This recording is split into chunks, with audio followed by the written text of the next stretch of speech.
In the month of April, HPD recognizes National Sexual Assault Awareness Month. We reflect on the strength and resilience of survivors and victims, the perseverance of advocates, and the dedication of professionals in many fields who support those who experience the crime of sexual assault. HPD is proud to partner with Tracy Matheson, founder of Project Beloved, a nonprofit organization to install soft interview rooms for the investigations of sexual assault and domestic violence. The soft interview rooms will have the single purpose of providing a safe and comfortable place for survivors to share their experience of abuse and assault.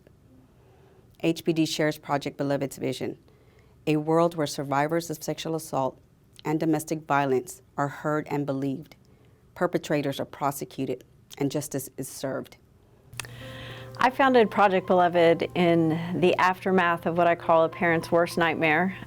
Molly, my daughter, she was 22 years old and she was raped and murdered April 10th, 2017.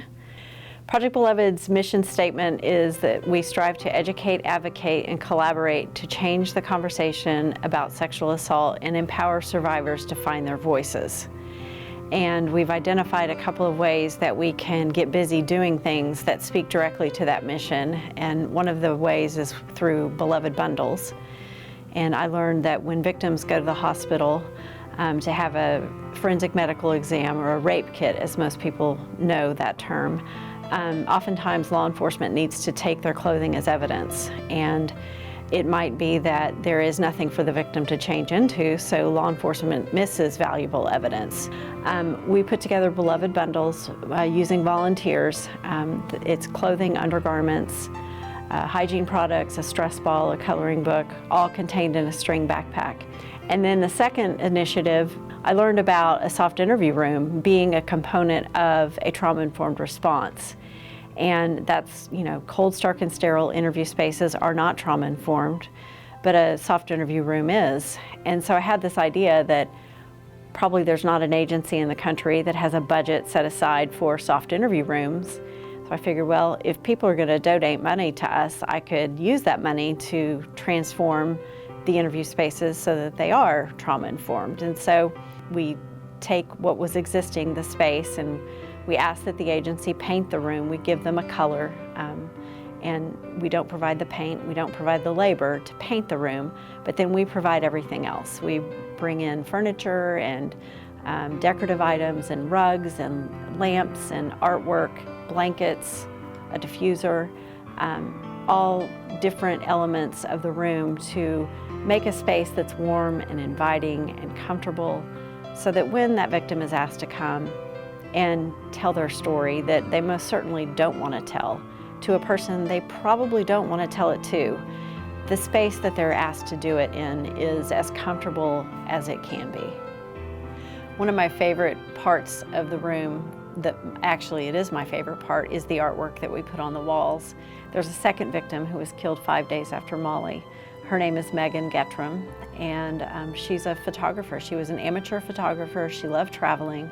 Her mom and I communicate by email, and she had shared with me photos that Megan had taken, and they're beautiful. And so with each room, we pick out 3 different canvases that we put on the walls, and the room looks good before the canvases, but when we put the canvases up, that's when it really looks good, and it just feels finished, and it's the crowning touch. There is a story that I call the Beloved story, and when I found Molly's body, I saw that she had a tattoo. It said Beloved, and I didn't know she had a tattoo, and I can just remember being in what I say is, a parent's worst nightmare, and there's this word staring back at me. That is a beautiful word. I've always thought the word beloved is beautiful. And so I contacted a friend of hers to ask about the Beloved tattoo, and she said, well, Molly actually had other tattoos, but the Beloved was most important. And I asked why, and she said because she knew she was beloved in God's eyes. And so that was a huge source of comfort to me at a time I really needed comfort. So we had to find a way to weave Beloved into the name of the nonprofit. And so Project Beloved is who we are. My vision for Project Beloved is, I hope that as we get down the road, 5 years, 10 years, 20 years, I hope that we are looked at as a partner of those who do this work, that we are there to support them however we can support them.